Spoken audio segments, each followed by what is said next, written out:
Këta po prej se mos po kthehet tash më thotë që këta të PDK-s. LDK-ja e ka mytjen me Vjosa Osmanin me kthy atë krenarinë rrugoviane, edhe me kriju shpresën që i kanë fituar, dhe tani mi ashit popullit si fitore, domethënë rritjen me pak përqindje me naj mandat, me thonë që qena e nënshtrume tash ky si ka mandatet e mjaftueshme.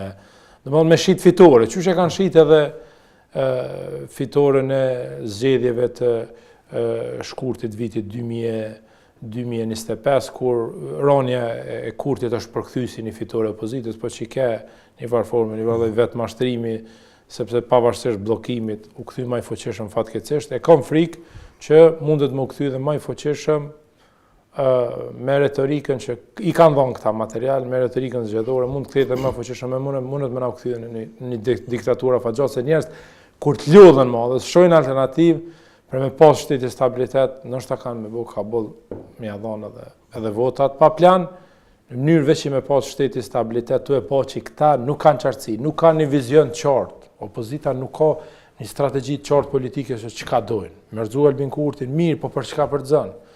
Cila është alternativa jote? Me cilën forcë si po dënë me imponu e kandidatën për president? Kandidat pa anshëm, ma politikë s'propozën. Vetë nuk i qartësia dënë me marë pozicionin si lideri partisë me thonë që jo në pedu, që ka thonë Ramushin, na e kemë Ramushin, ata janë shumë qartë, shumë drejt për drejt, shumë sinqert. Kënej nuk jep alternativ e len fojnë që jo nuk po bashkëpunon, jo nuk po bisedon për çështjet presidentit.